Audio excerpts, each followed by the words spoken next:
Robust net local news, from government coverage to public health information, helps provide the glue that holds communities together. Reduced local news coverage results in fewer people voting and running for office. They are less plugged into their communities, and political polarization grows. Accurate public health information is harder to obtain, and government costs more when elected officials don't have reporters looking over their shoulders.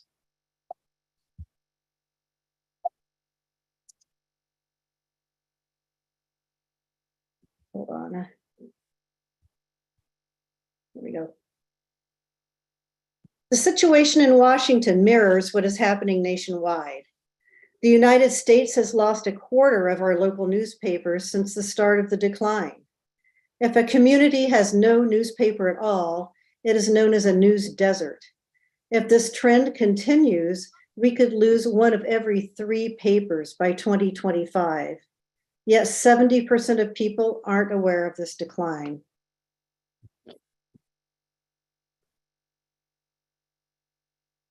Let's pause and explain how we define a newspaper. We recognize that more people prefer to read news online and that more news organizations are cutting back on print publication. We consider a newspaper any publication, whether in print, online, or a combination of the two, that provides continuing, comprehensive, and accountable reporting of a community's people, government agencies, schools, and activities. This quote from the editor of the Spokane Spokesman Review explains this thinking nicely. Which brings us to the question, why study local newspapers and not TV or radio? Local TV news does not provide the same in-depth, day-to-day reporting of city and county councils and school boards as newspapers do. In fact, stations often will use a newspaper story as the basis for their own story. We reviewed all the weekly and daily newspapers in Washington, comparing those published in 2004 with those published now. We noted which ones closed or stopped publishing in print and whether they had new owners or circulation changes. For example, King County lost 11 newspapers and Snohomish County lost 9. We also looked at how many newspapers were produced in each county. We learned Washington has 13 counties out of 39 where only a single newspaper is produced. Asotin County has no newspaper, though it gets some coverage from a paper across the state line in Idaho. Here are the 11 newspapers that stopped printing in King County between 2004 and 2022. One other daily, the Kent Covington Reporter, went to weekly publication. The Seattle Post-Intelligencer still publishes online, but it no longer provides comprehensive reporting of the area's people, government agencies, schools, or activities. King County has 39 cities and towns with governments. There are also 27 census designated places, unincorporated communities that are locally recognized and identified by name.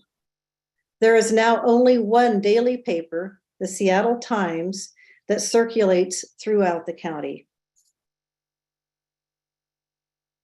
While many newspapers have closed, others continue to publish, but in a much reduced form.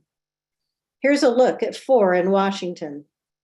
Note that while page counts have declined, the cost of buying a paper has increased for all of them. In Tacoma, the News Tribune publishes nearly 2/3 fewer pages, but charges double for them. In Bellingham and Ellensburg, fewer than half the number of pages, but twice the cost. And in Spokane, more than 25% fewer pages, but a price that's 1/3 more. Papers that continue to publish but have very little content of substance are known as ghost newspapers. One example is the News Tribune in Tacoma. It once was a highly regarded paper. that was purchased by a hedge fund during a bankruptcy sale. The hedge fund, Chatham Asset Management, bought 5 other Washington newspapers, 4 of which have also seen reduced circulation and staffing.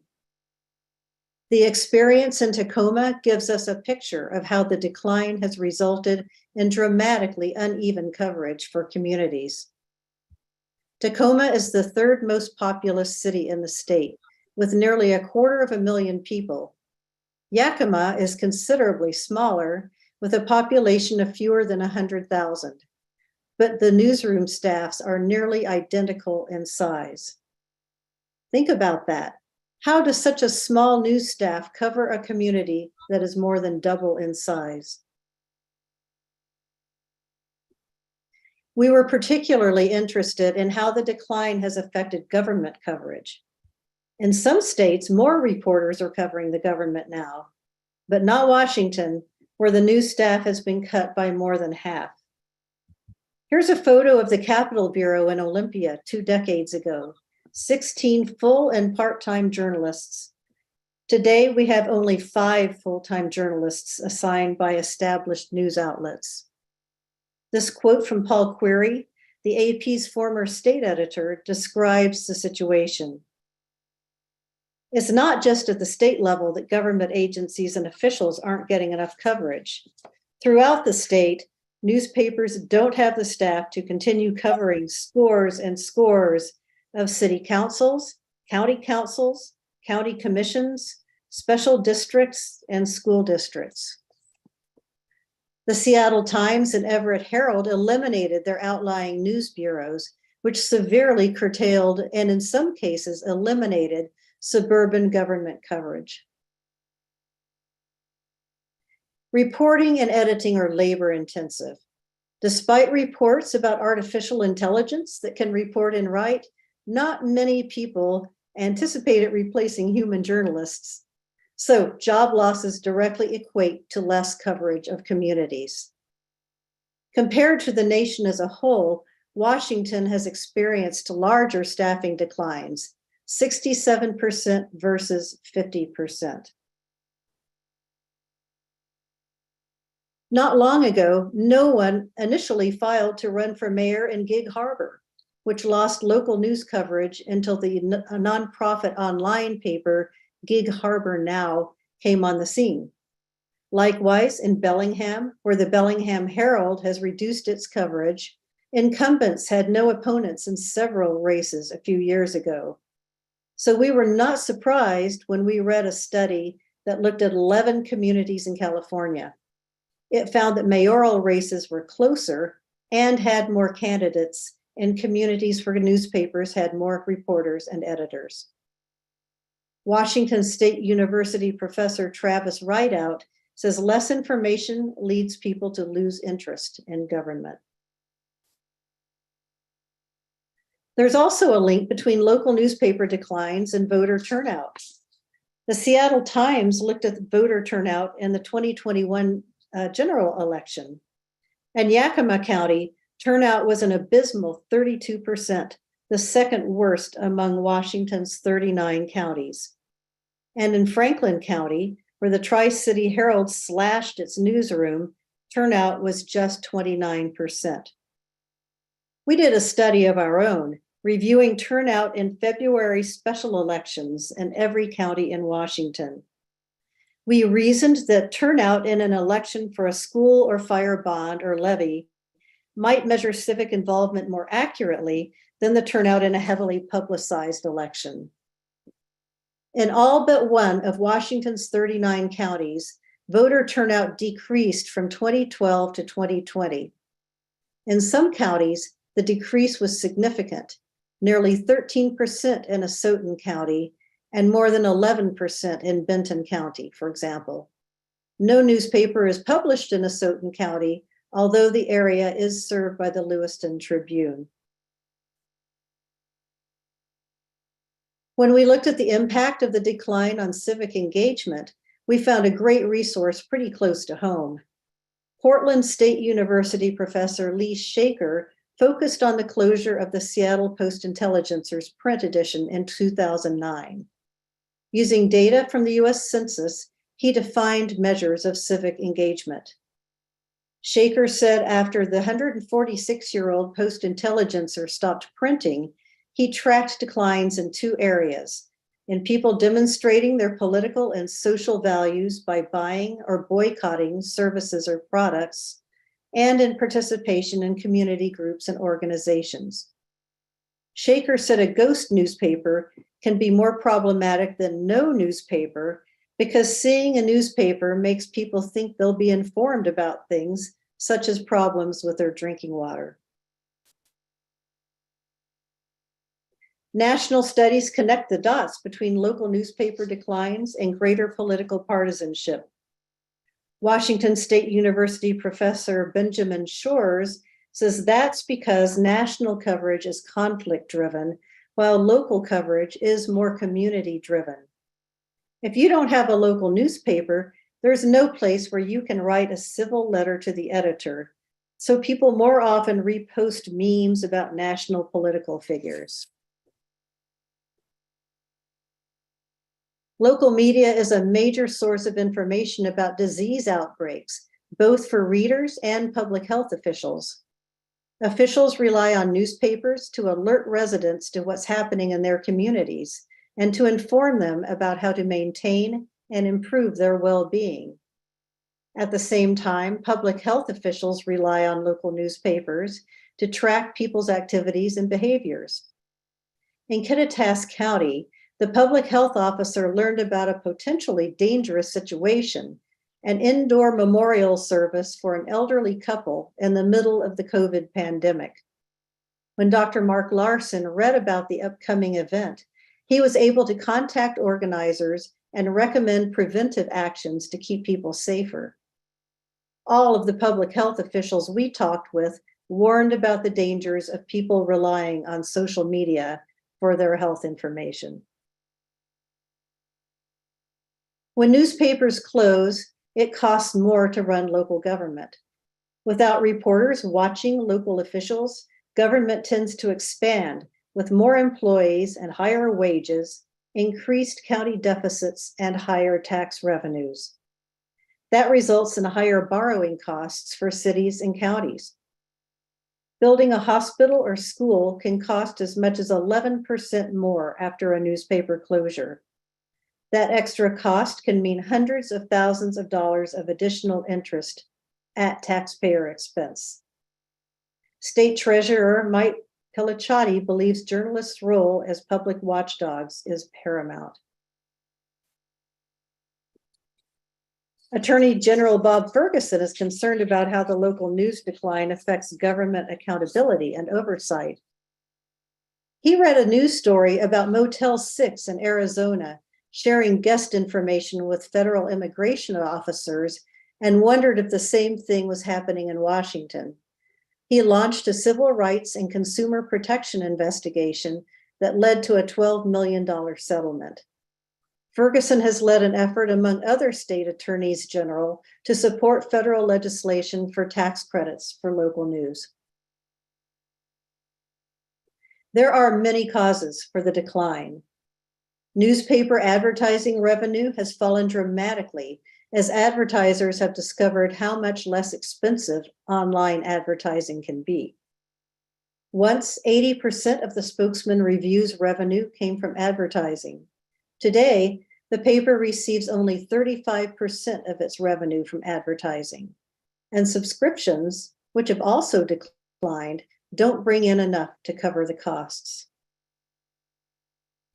Big tech has been a major player in this trend.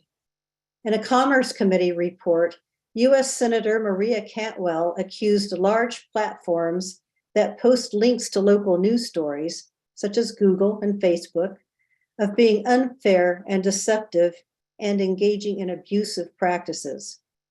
Those two platforms account for 75% of the digital advertising revenue in local markets.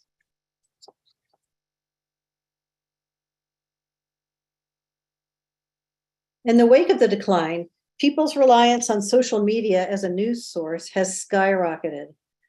The report takes a look at this, taking care to discuss the problems social media generates including its lack of oversight and the frequency of it being a significant source of mis- and disinformation. One Twitter study by the Massachusetts Institute of Technology indicated false news on that platform is on average about 70% more likely to be retweeted than information that faithfully reports actual events. We also report on the benefits of social media and how in some locations it is the primary vehicle for distributing information people need. That's the case in Kittitas County, where more people subscribe to a community Facebook page than to the local newspaper, the Ellensburg Daily Record. For their part, newspapers were slow to adapt to readers' growing preference for online. Many have failed to provide in-depth reporting on major issues. Readers complain their local paper is expensive, too boring, and too political. However, the future is not necessarily all doom and gloom. Legislation has been introduced at the federal and state levels that offers a variety of proposed remedies. Some state laws have passed and are making a difference. More and more nonprofit news operations are starting up with financing from grants and readers. Support remains strong for newspapers that serve communities of color. And some communities are stepping up to raise funds for their local papers. Several legislative solutions have been proposed. Washington legislators this year decided against continuing a small B&O tax credit for newspaper publishers that we've had since 2009. The proposal didn't get out of committee after the sponsors said people on both sides of the aisle were opposed. But the bill now has been reintroduced, so it may be reconsidered. Opponents of the bill questioned whether government has a role in supporting private business, but many companies benefit from government support. Washington aerospace manufacturers have received preferential tax rate reductions that total more than $90 million. Other aerospace companies received tax credits totaling nearly $100 million. Nonprofit news organizations in Washington, including Gig Harbor Now and The Jolt in Olympia, are doing a thorough job covering local government. These 8 nonprofits in the state are all either online only or a hybrid of print and online.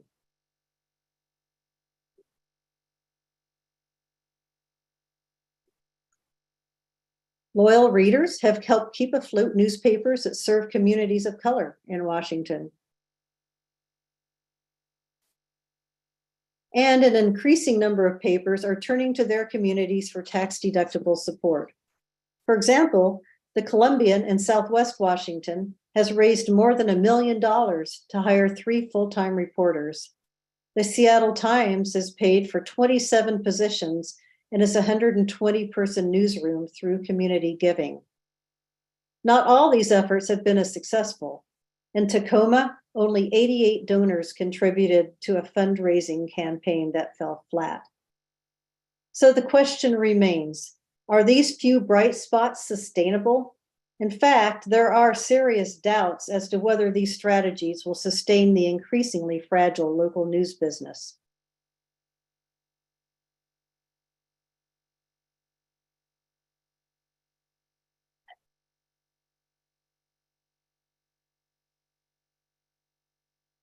All right, here we go. It's not a journalism problem. It is a democracy problem. Historians point to long support for newspapers even before we became a nation. Our founders established protections for the press and the US Constitution. We already have postal subsidies for news publications, along with government-financed public television and radio, and legal protections for the press. As President Thomas Jefferson said, a government without newspapers, or newspapers without a government, I should not hesitate a moment to prefer the latter.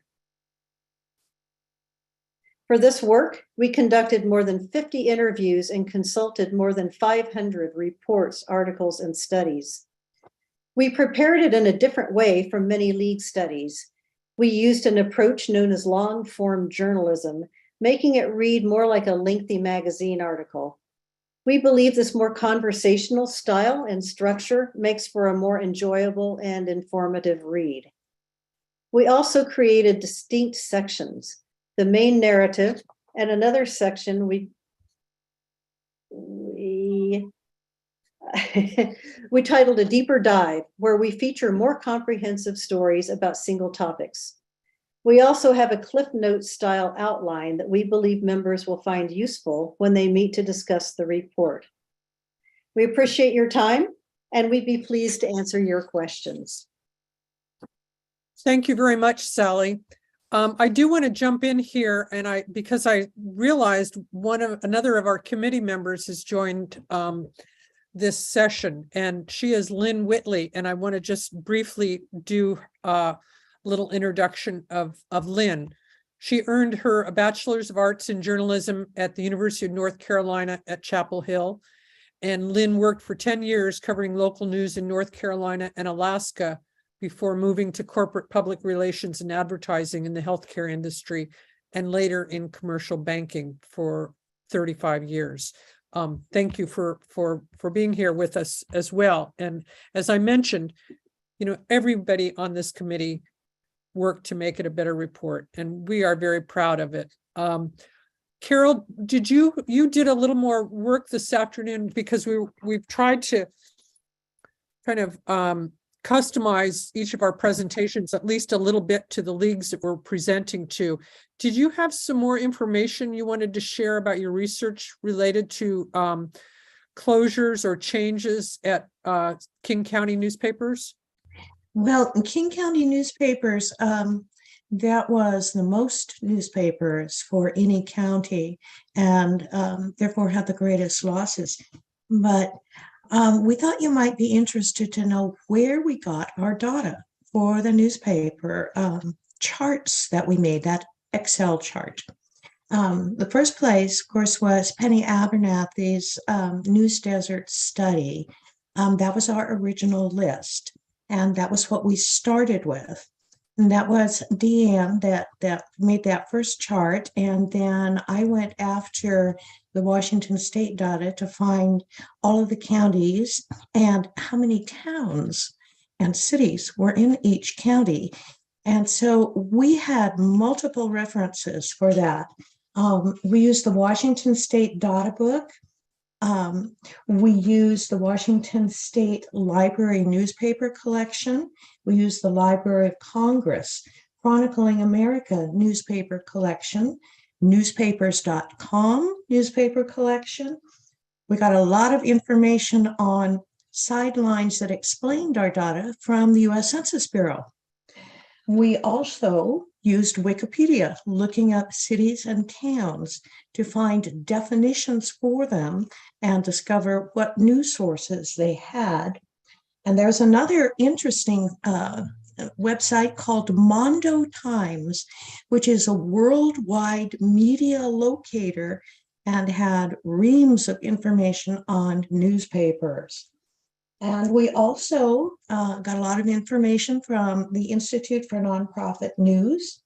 And we got information on counties and cities from a local Olympia organization called Municipal Research and Services Center, which allowed us to copy some of their data and then just send us a list of what we asked for. So we had a lot of cooperation from a lot of sources, and there is a lot of information out there for anybody who'd like to dig a little deeper. I think we would probably also note that things are changing so rapidly in the industry that what was accurate and up to date yesterday, today is no longer accurate and up to date. And it was really important for us to get this report out there because things are changing so quickly and at such a pace. So I think, are we ready to, if anyone has questions, we're happy to provide what we can. So I'm gonna look through the gallery. If people want to actually raise their physical hand on video, you're welcome to do that. You can also write in the chat in all caps, write Q : followed by your question, or just the word question followed by whatever your question is. Or you can use the raise hand icon. If you go under reactions at the bottom of your Zoom screen, there's a raise hand button. So those are your options. And I will try to keep an eye on all of those. Let's see. We're not seeing any hands. Oh, John, you want to unmute and ask your question? First of all, I found out about the report from Dudley's column in the Seattle Times. We're having a little trouble hearing you. Is Okay. it possible to move? Can you hear That's much better. Yeah, it's still a little fuzzy, but me now? will, yeah, Can you hear me now? yeah. Okay.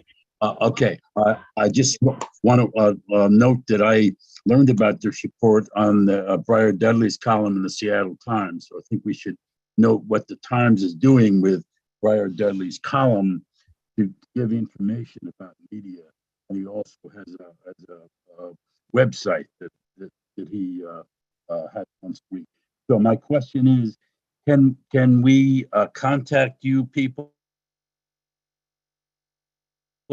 at the league and get a printed copy of this report as opposed to printing out from your website?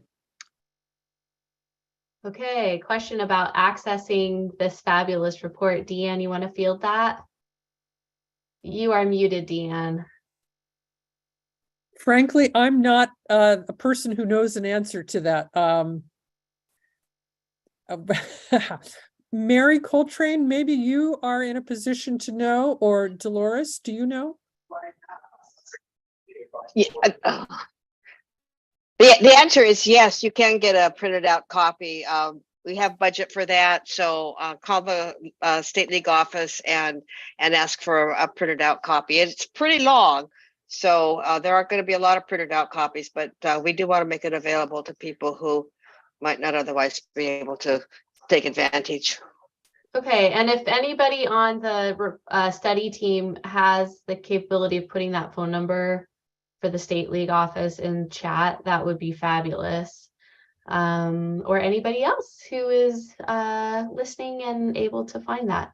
John, we will make sure that we include that information in the post-event email as well. That will go out to everybody who's in attendance tonight on how to access a printed copy.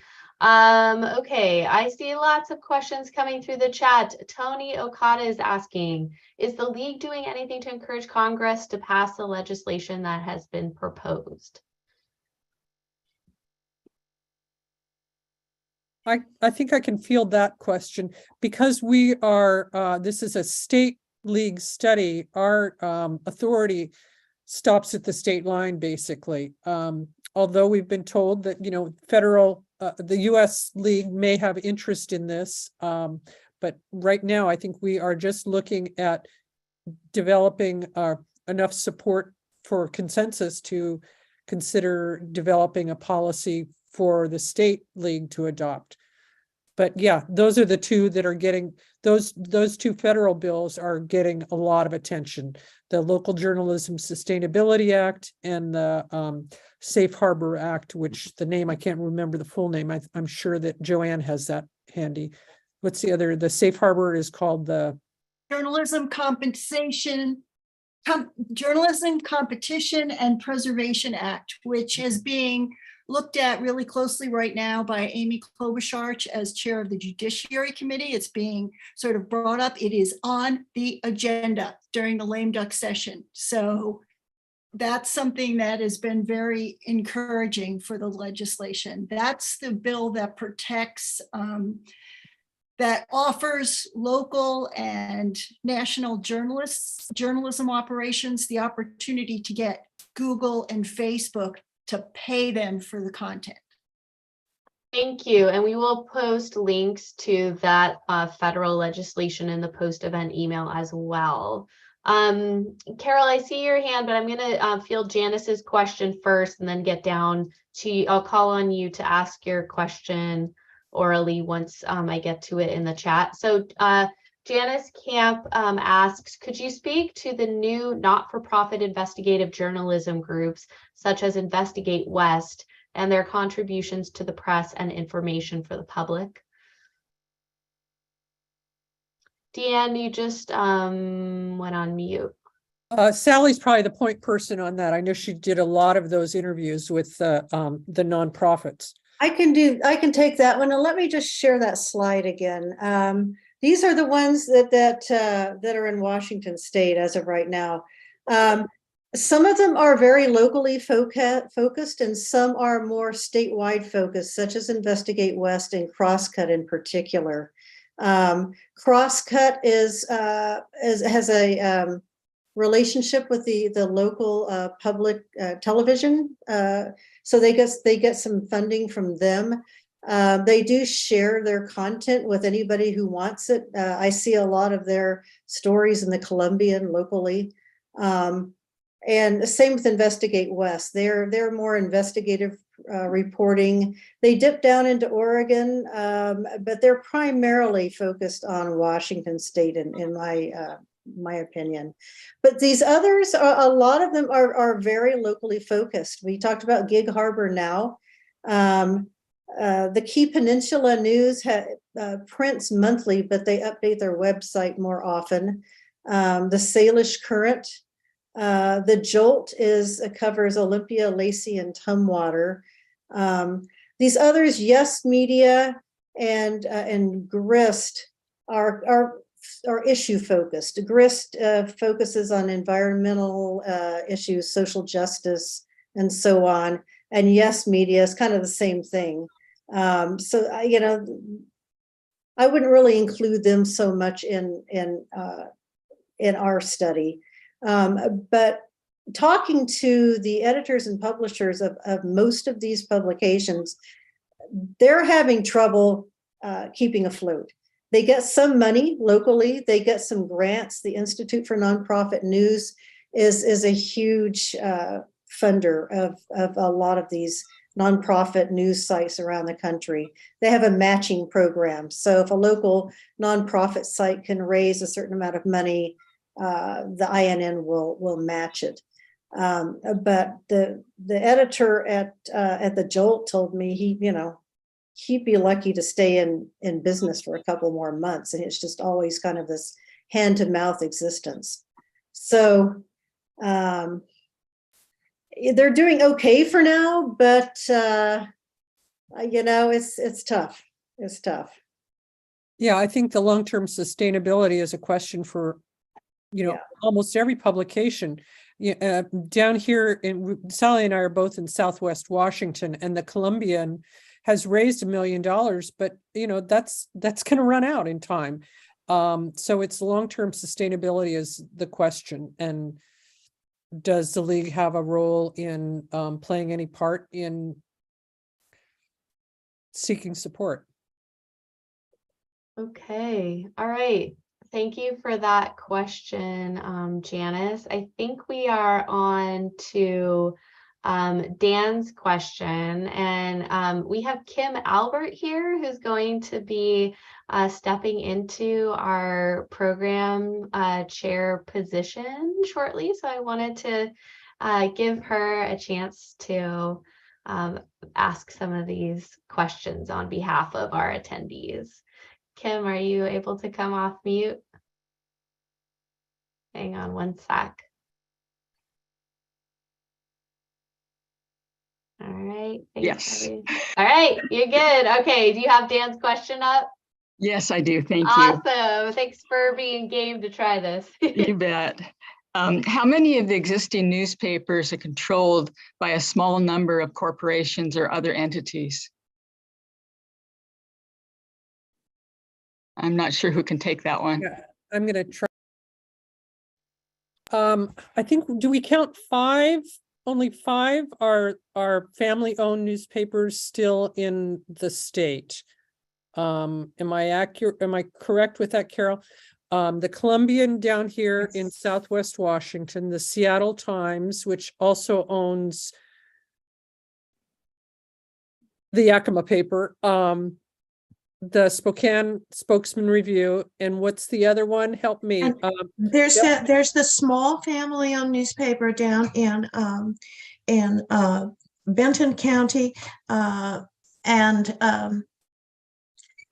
one of them is the Dayton Chronicle, and the other one is in Washingtonian, East Yes. Washington. Yes, the East Washingtonian, and that's owned by it's a tiny little newspaper, but it's owned and published by a couple as their retirement project. And they are keeping it going in these little tiny towns with a readership of less than 1,000 for each paper. But a lot of their community are snowbirds, and they go down to Arizona or wherever. And so they had to do an online edition, because when the loyal newspaper readers are down south avoiding snow, they still want to know what the girls' basketball team is doing. So that kind of loyalty is something that we kind of noticed in the family-owned papers, where the publisher has been going for a while. There is a bonding, and people will support that paper. So there is one potential solution somehow. I don't know how it works, but maybe. And, Linda, you can probably speak to the Cascadia Daily News, which is owned by the one artist, I can't think of his name. Unmute myself. The Cascadia Daily News started up in January of last year, so it's been going for almost a year.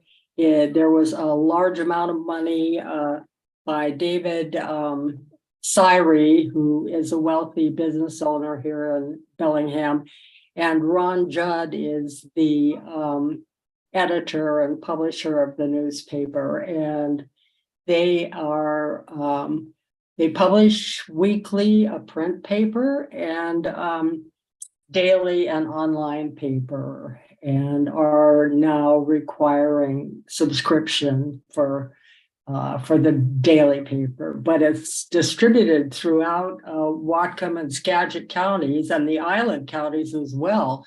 The print copies are distributed weekly and are still free in many places. So be interesting to see at the end of this year sort of where they are. The expectation was that even though it's independently owned and funded, that it would become self-sustaining at some point. And it's interesting what's happened, because the Bellingham Herald was owned by a hedge fund and provided very little local information. But since the Cascadia Daily came into existence, the Herald has really stepped up their local news coverage. So, yeah. I think, would it be accurate to say Sound Publishing is the holder of the largest number of papers? Carol, you probably know that. And Yes, they are. And they are expanding as well. But they're kind of a little bit intriguing, because sometimes they're basically using content from another paper that they own and producing it as if it were a full stand on their own paper, but there's a lot of borrowing, I think, of content from sister papers, right? Yes, and there's also been consolidation, especially in the King County Metro Seattle area. Those little independent suburban papers kind of got combined and consolidated. And looking at those papers over the last year, I think something is lost. But when we interviewed Josh O'Connor, his intentions are so good, but no, it's money. It's always money. Thank you. Okay, I think, are we ready for the next question? Kim, you want to take that Sure, one? they're asking about getting the URL for the online copy, and my understanding is that that will be sent out as a follow-up email. Yeah, So that's it's in the chat. It's in the that's chat. yeah, that's correct. It's also been in the chat. And then I think that brings us to Carol Butterfield. Do you want to ask your question? Sure. I actually have one comment relating to the local little tiny things trying to make it. And that is that I'm kind of a big news consumer. And the other trend that I have seen besides just the local newspapers and media outlets struggling is this new phenomenon. I don't know if it's new, but people, I don't know, influencers, journalists are now opening up their own, essentially Substacks and newsletters, which I find troubling because what it does is it just further splits it out. And now you're paying for content. In theory, you could follow there's Josh, oh God, there's a bunch of them. But anyway, Josh Marshall, that's the name. You could sign up for 20 of these and be paying subscriptions for these things that used to be carried under, the banner of a bigger media outlet under their opinion or their columnist. So I find that kind of disturbing because obviously, for people who can afford to do it, great. But if you can't, it's really further siloing it and putting it out of the reach of a lot of people who might benefit from hearing their words. So that's my comment. My question has to do with, I was under the impression that some countries actually financially support journalism, kind of like a PBS or an NPR. I know we're talking old times, but that was the idea anyway. And that they do this in the service of democracy and an informed citizenry. And I'm wondering if any of your study panel could comment on this and discuss whether that's a model that could ever work in our country. Well, I think Joanne, you're probably pretty versed in that area, aren't you? Joanne was a Fulbright scholar, but not in Great Britain, but you are, I think, up to speed on some of that, aren't you? Well, it's like, Carol, they're going to think that I paid you to ask that question because I always want to talk about this and how worried the citizenry in the United States is when we talk about funding good, honest, accurate communication. Yeah. Where much of the rest of the world does this with their public service journalism, which you can see what happened in the 1920s when the broad spectrum, the ether came on, and the US immediately went to the commercial model when much of the rest of the world, including the UK, went to the public service model. They have been there since then. The government puts money in a pot. Yep. And then somebody oversees that pot, not the senators, not anybody who's making a living as a politician, but somebody else does that and distributes the money to the journalists. The BBC has always been independent, and we can do that here, but we have this commercial model. We have this fear, this incredible fear that the government is going to take over. And all it takes is looking at Australia, Canada, CBC, ABC in Australia, BBC. These are very independent journalism organizations that do the best reporting in the world, and they're not being run by the government. But that's soapbox done. Okay. I love your soapbox. I wonder if this is a good time to talk about Robert McChesney and his kind of interesting perspective. And I know that Joanne, you interviewed him as well as I think Sally and maybe Dolores. No, Dolores, you were part of that interview. I was not. So I don't know if you want to share just a bit. I know we're running out of time, but that seems like a natural fit. Well, McChesney's work has started when he did his dissertation at the University of Washington, where he looked into what happened in broadcasting when the rest of the world all noticed that there's this ether out there that can be used for the public good.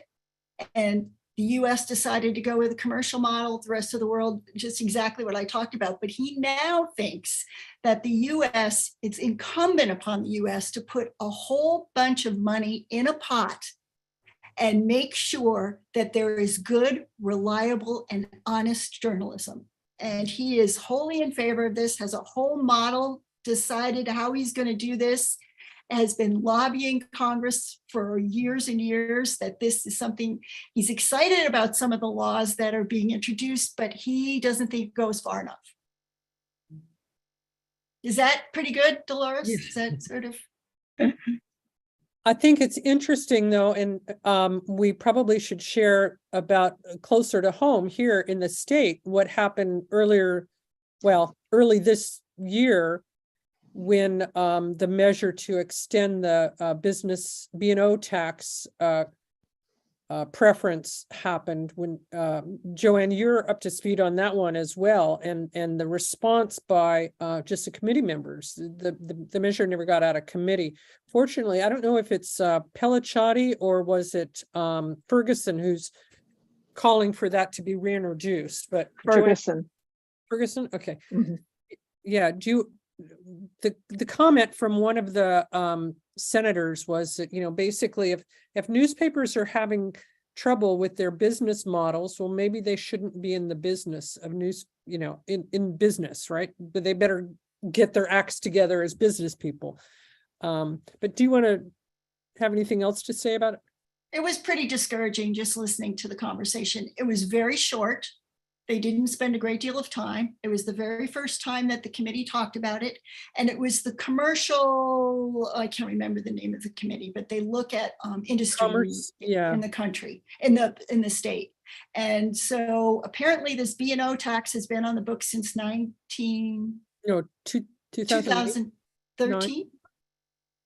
And it's about Yes, around there, yeah. it's about to sunset. And that's why it was brought up again, to just give the business of journalism some kind of a break in their B&O taxes.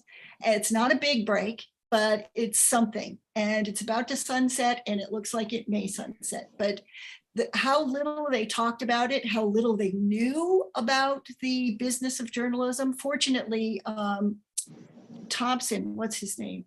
Roland Thompson talked for a few minutes to give them some bit of an education on what this bill is about and what journalism is about and how important it is.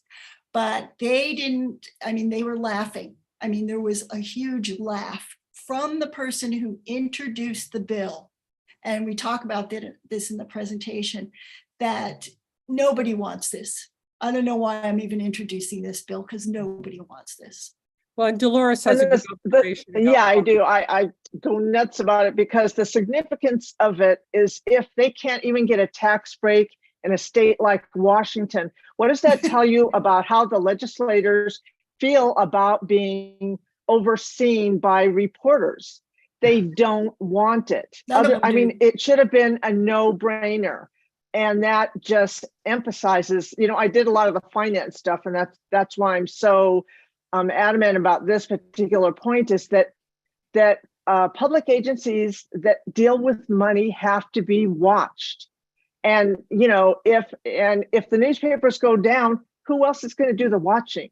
We've talked about League having an observer corps and helping in that way, but that is a really, they're volunteers. They're not being paid to go to every single one of those meetings. And if you don't watch people handling money, they are going to spend it the way you don't want it to be spent. And that's been demonstrated over and over again. And someone asked a question about that in the chat. And yes, it's absolutely been researched. Even it's been known for many, many years. And that's why we discussed there was a study done particularly about municipal bonds.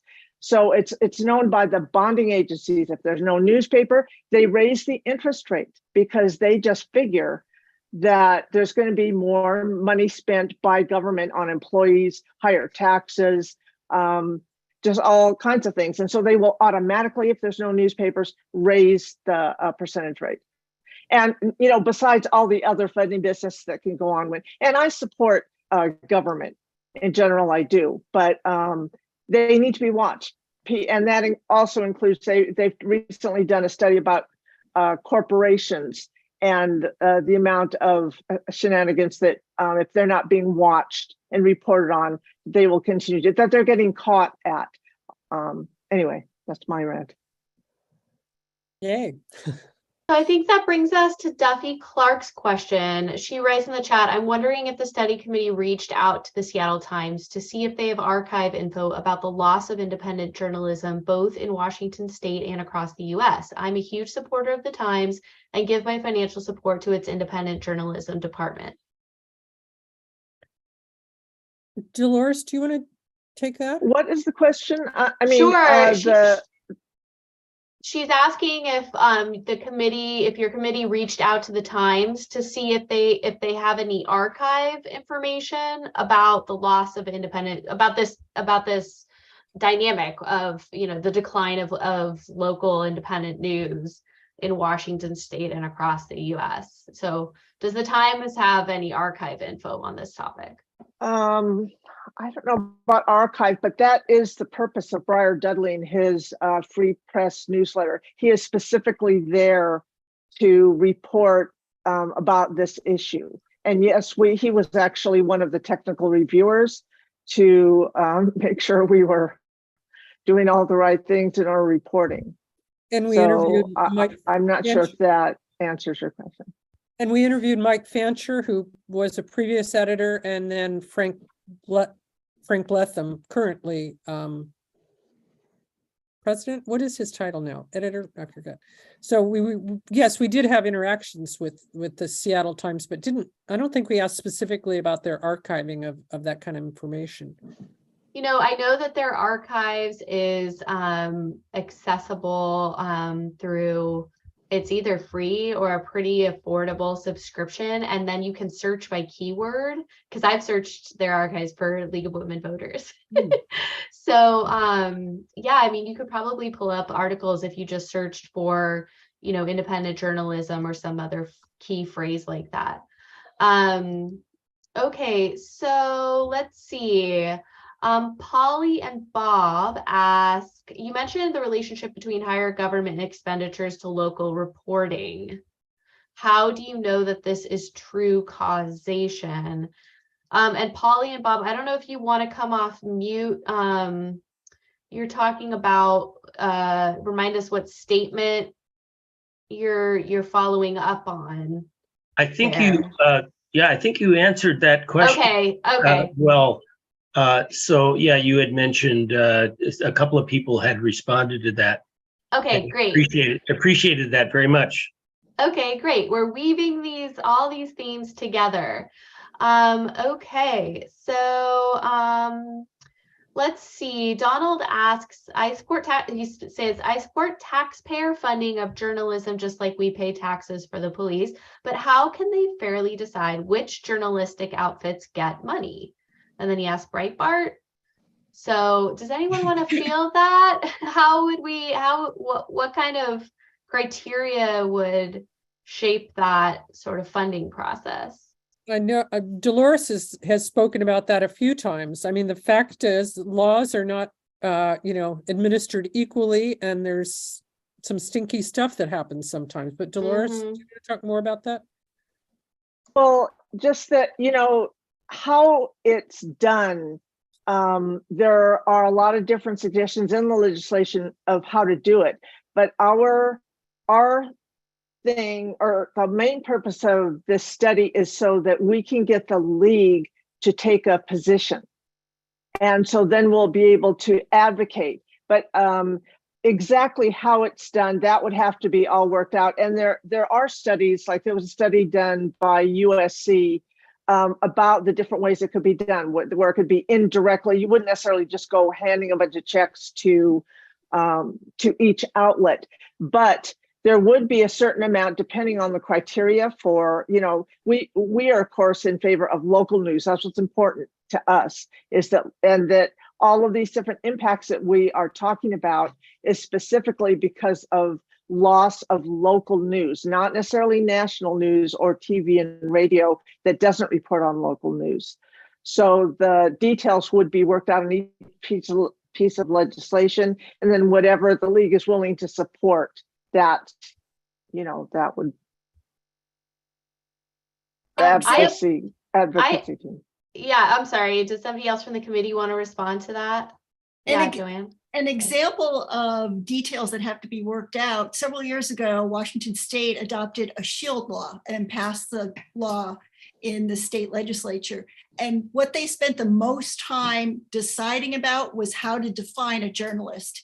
And there must be at least 7 or 8 different criteria that they had determined was necessary in order to define a journalist who would be protected by the SHIELD law in Washington State. So that kind of detail is not what we're, as Dolores said, that's not what we're concerned with. What we put this together so that the league would say, we agree journalism is important to democracy. I want to jump in here, but I was just looking at participants here in this presentation, and I noticed that Professor Peggy Watt from Western Washington University is on this, and she's important to us because she was also a member of our technical review committee. Are you there, Peggy, or is it just your title up there? No, I'm here. I'm here. I didn't want to go without acknowledging you then, and so thank you. I hope maybe you have something to contribute, although I realize we're running out of time or have run out of time. I joined you a little bit late because there was an SPJ regional board meeting tonight too. So I hopped over to this. The one I don't, so I didn't hear the beginning, but I obviously know what the presentation, the study was. It was a great asset to the study. Thank you. Thank you. I was contacted by one of my state representatives, Alex Rommel, and he was interested. He's interested in promoting some kind of legislation to support newspapers, and so I gave him some resources, including referencing your study. And so if he got mentioned earlier, I apologize since I sneaked in late, but he might be a person too, a legislator who he expressed interest. And we did hear from his office. At this point, the process is we need to work with the local leagues and league members to develop consensus. It's not appropriate for us to get involved in any kind of legislation until we get a clear measure of the sentiments of membership. And we really can't do anything, and it wouldn't be right. But his office, and then also we've heard from Karen Kieser, who is, I think, south of Seattle, who's a state senator. Jerry Pollette would be another one too. Okay. Jerry. Get in touch with who? Jerry Pollette. Yeah. Thank you. Deanne, I have a question, if I may. I first of all, I want to make sure that we're being respectful of your team's time. I did advertise this until 8:30, so okay. If I sprang that an extra half hour on you, I apologize. But if you're willing to indulge another question or two, I'd be grateful. I think we are. I was afraid we were supposed to end at 8. And I mean, I think you can tell by all of the comments from our committee members, we really do care about this issue. And we've put our hearts and souls into this. And so we're happy to.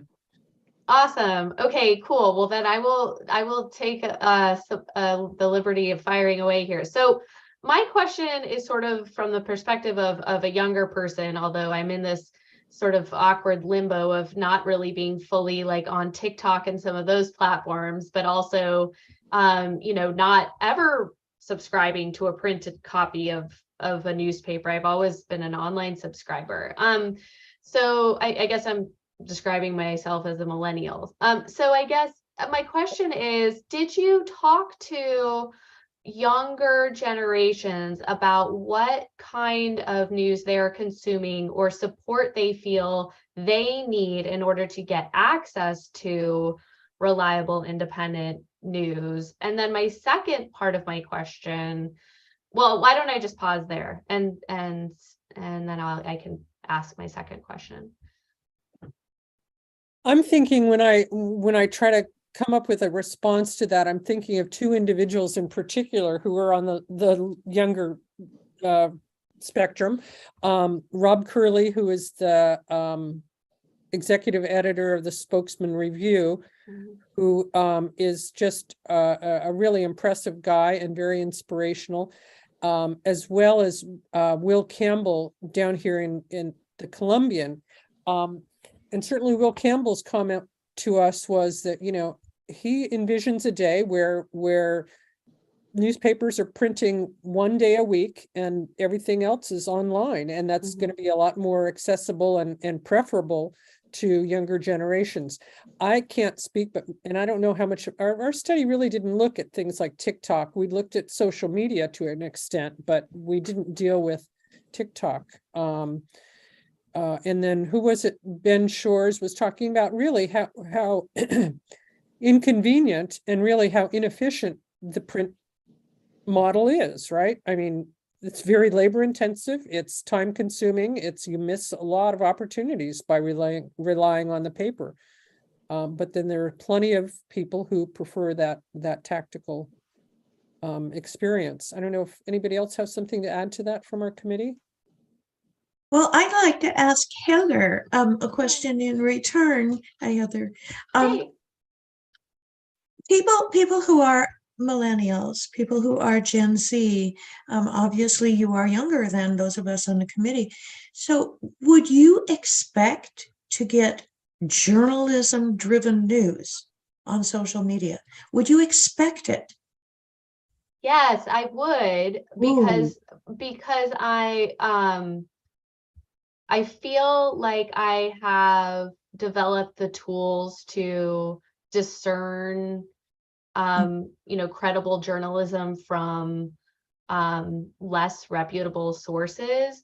So what I mean by that is I don't consider social media as sort of a monolith, right? We have people sharing, you know, articles from all of the papers you've mentioned, if they have an online presence, sharing those articles on social media, and they take you to the newspaper's website. It's just social media is the vehicle for, you know, getting you there, right? It's instead of Bob Ferguson like picking up, you know, the paper to learn about that consumer issue that you flagged, or the motel reporting issue, you know, maybe he just sees it online. So that's kind of like, it feels to me like an easy equivalent, but I think the other piece of it for me, you know, is that social media has created journalists because people who are just everyday people who care enough to show up to local events are showing us with their cameras what is happening in front of them. And so there's not, it's like, you know, it's like a police body camera. There's not like a layer of interpretation or analysis or synthesis that they're imposing on top of their observations. They are, you know, publishing a first person recording of what's going on. And the reason I think that's critical to consider as journalism, and to supplement news media, right, print media, is because when we were thinking about the George Floyd protests, there were people who were at those protests filming what was going on with the police, and that footage became a critical piece of sort of holding police accountable who were using excessive force, but also showing us what sequence of events led up to certain, you know, sort of explosive moments in those encounters. And so, you know, I think that video footage, certainly it can be doctored and so on and so forth, but, you know, Facebook Live, I think in a lot of ways, if we hadn't had that coverage, you know, we would be poorer for it. understanding what happened there. We would be relying on third-party accounts and hearsay, and I think it showed a different truth. And I also think that my bigger point, and I realize I'm taking a lot of airtime here, but out of that sort of effort, there were a few people who were really at the front lines of the protest, came a whole new channel online called Converge Media. And it became a daily news show, you know, about the protests, and then also the aftermath and sort of the different oversight bodies, how they were handling the complaints that arose and beyond, right? And then became about other social justice events and issues, also all local. And they would interview people who would come on. And so I kind of feel like, and there was, of course, print articles that emerged on their website as well. So in some ways, it's almost like, how do you even, it goes back to, I think what Joanne was saying, like, how do you even define what a journalism is? Like, when does it become journalism versus just someone there, right, who happens to be recording? Well, I think you touched on the issue of media literacy and being able to discern and having the ability to say, this doesn't really look right. I need to look further. Because how many people do that now? I mean, we've seen that, widespread, questions about, election denying and all that. And, and we've seen such a rise of it. So I know that Joanne has been a big proponent and has always brought us back to that whole issue of media literacy and pushing for that. That's important. I mean, it should be happening. I think videos and social media has been very helpful on cultural issues. Maybe they'll move the needle a little bit on police reform that's so badly needed. But there are still a lot of areas that social media doesn't cover because the topics aren't as sexy. And those are the ones we're actually talking about in this report. And let me give you an example that didn't make it into our study for miscellaneous reasons. And it has to do with the Sammamish, the city of Sammamish, and when their newspaper went down, what happened was it was all done just like it is. And I don't know how big Sammamish is, but like our community, the one I live in, Kittitas County, we're very small. So we really do depend, especially now, we don't depend on our newspaper. We do depend on Facebook for different reporting from different bodies. But what happened in Sammamish was that once the newspaper went down, there were already established blogs and Facebook presences. And all the same people that were involved in city government, there was a competing narrative of what was happening in that city. And what happened was because of kind of they went, there were certain sides that went against each other, and it ended up with the entire city council being the old one being thrown out and a new one, or there might have been a couple of old ones on there, but they were all anti-development and that came in. And there were various arguments. And what they told me, the person who came to me and was not willing to be quoted, and I had a hard time getting the rest of the story. But what happened, he felt, was that since there was no newspaper, there was no official mediator between the two sides that could say, okay, we're coming at this story from the middle ground. And so therefore the loud voices of the anti-development people won over, and those people got elected. Well, it turns out that, which happens a lot in government, is a lot of people who really are not qualified get into those positions. And so they went through a tumultuous 2 years or whatever, and they were eventually turned out. But that is what can happen when you don't have an official source where another thing is that you get the eyeballs when you're doing a controversy and not necessarily when you're just doing consistent, even coverage. And that's it is really valuable, all the new the new video and I think social media is certainly not all bad. There's a lot of really good things that you can learn through it in the new way of, but they don't cover some of those non-sexy areas. And I don't know how we get around that, how you get TikTok, and it's not that they don't do serious subjects, they do. I mean, it is amazing what you can cover in a 3-minute TikTok video, but they're not doing city council. They're not doing school boards unless there's really serious controversies. So that's what's missing in that whole thing. And I think, you know, you still need social media, and a lot of these new things that are developing are really, really valuable and really bring points home and concepts home to people. So that's just what I'm saying. That's just you're going to miss some of that. And then, you know, and I honestly don't know, you know, we were talking ourselves about the bright side, you know, I don't know if they are going to survive. And, you know, people in your county, you won't notice it. In my county, you know, our newspaper is almost dead.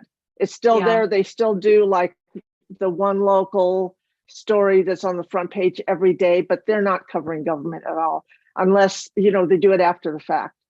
And so I don't know what happens after that. You know,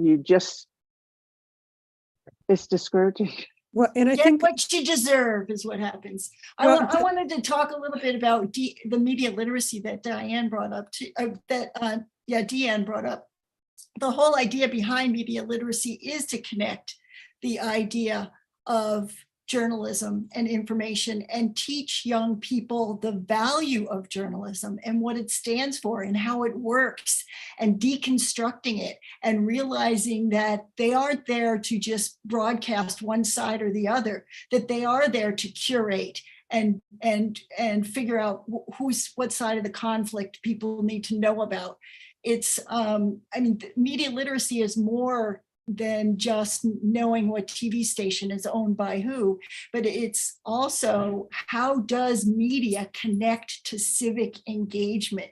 How does it connect to civic society and democracy? And that's something that was really thoughtful in the law that was put together in Washington State on teaching media literacy, because it's included in civic education.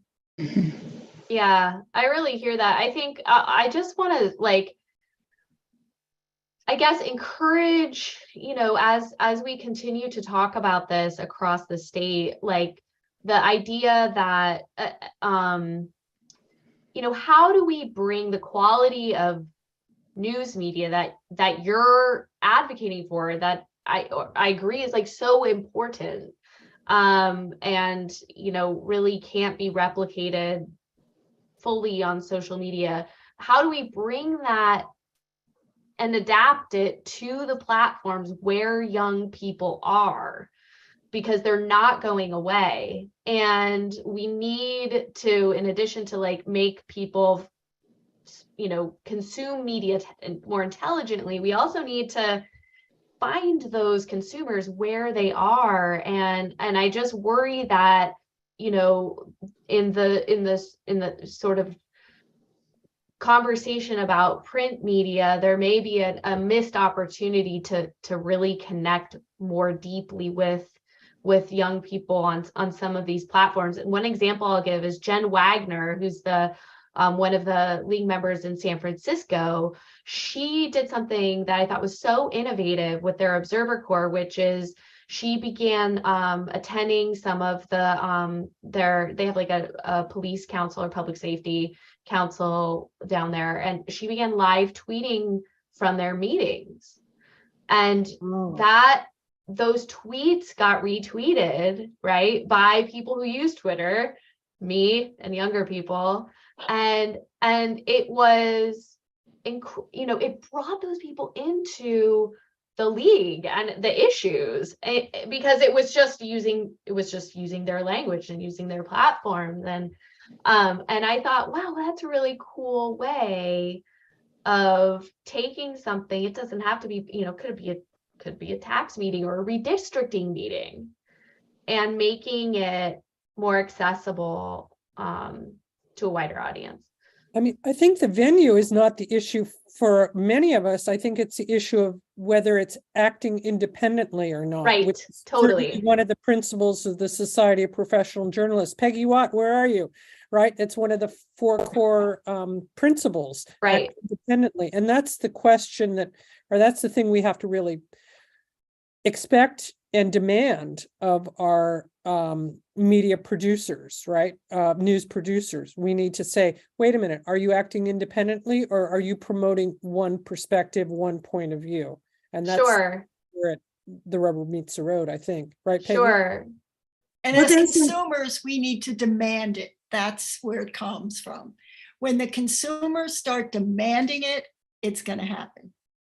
I think that's right. And I also think that, you know, when we start acknowledging that, you know, news media in many ways perpetuated some of the silencing of groups that now are getting Mhm. their, you know, getting their airtime and getting their perspective shared. But like, you know, there's still a trust building process that's happening where, you know, I certainly think of, you know, certain news outlets as eminently independent, reasonable, neutral. But, you know, I think about where I go through like an archives and I'm like, wow, you know, like there were whole perspectives missing here. And so for me, it's sort of about just, I don't know, like a little acknowledgement of that as we try to reach out to some younger audiences when we talk about this issue, I think goes a really long way. Well, there's an old idea that the media is the message. And in terms of social media, so much of it is visual. And therefore, citizen photojournalists can record what is happening in real time, slam it into a social media platform right now. The question is whether that photojournalism, which is wonderful, can be a hook to draw young viewers somehow into writing by trained journalists who also provide background and depth and broader content, so that it's not just this little tiny slice of pie, it's the whole pie, and you can tell how it was baked and at what temperature. Right. And they provide the data sets too. There you go. Yeah, Yeah. absolutely. I completely agree with that. As a young person, here's your assignment. Figure out how to link these two, the print and the depth, with the immediacy and the urgency of the photojournalism. Okay, but we have to do it together. Oh, anyone else? I know I kind of chewed up a bunch of time at the end there, but I was just been so excited to ask that question and hear from you all on that piece of it. I'd like to just comment a little bit on the accountability. Yeah. Transparency and accountability is one of the goals with just the Society of Professional Journalists. It's code of ethics. But what students, the current generation of journalists are realizing, and frankly, I'm with them. They worry very much about being fair and being open-minded, and yet sometimes they take it to the point of, I need to be a blank slate. And they don't need to be a blank slate. They're humans. We're all humans. What we need to be is transparent about our experience that might not really, might go into a story with some background on it and some understanding of the issues. And frankly, that's what we need to do. When I was a young journalist, there was this nonsense about, oh, we can't have a woman covering the women's movement because, you wouldn't be able to do a fair job of it. Right. Come on, and so now, why wouldn't we let a journalist of color cover relevant issues? They're going to get stories that I can't get. Yeah. And so it's more the acknowledgement that we're human beings and we have backgrounds, and it's going to enhance our reporting, not, we're not robots. Yes, I really appreciate We're not that. robots. No. Yeah, neutrality is maybe not the goal. But I Fairness. appreciate Fairness yeah, is the goal. fairness. Yeah, fairness and plus transparency, right? Yeah. Yeah, I Yeah. really appreciate that. Well, if nobody else has, do you have any closing words, Deanne, for your team? Well, I think we really appreciate the interest that the Seattle King County League has in this topic. I mean, we think it's very important, and we hope you all will be reading our study, or at least the Cliff Notes version of our quick takes, and discussing it fully. And we really do hope we can come up with a consensus that this is important for the league to get involved and support. So, Dolores, Yeah. do you have anything you want to add? No, just to all go to your consensus meeting and reach consensus to support local journalism. That's probably what, I mean, that's really, our ask is really simple, at least from my perspective. We haven't seen a position yet, but I mean, we just really want local journalism to be supported and for that to be a league value. Well, and because it's a public good, just like libraries, just like schools, public hospitals. We think we've communicated that it's a public good. Yeah, absolutely. A very valuable one. Well, thank you so much to your incredible team for making all of this information available for our consideration. We'll have some practice on the consensus process with the Shoreline Management Act study. So well, hopefully we will be consensus aficionados by the time we're considering your topic. But I'm going to go ahead and share my screen quickly here. Just if everybody who's here has had a wonderful time tonight, we're always looking to promote the league's work and promote the incredible our own process designed to instill confidence in the information that people are receiving through careful study and consensus building. So please do consider donating to support our league or the local league in your area if you're not from here. And yeah, I think that will do it for us. Thank you all so much for coming. I'll stay behind for a minute or two if folks have last minute questions. Nice to see you, Peggy. Thank you. Thank you. Yeah, sorry I had to slide in a little late, but I'm glad I was able to catch this. Yeah, thank you for coming and for your technical review. All right. Thank you. Good night. Yes, thank you for having us.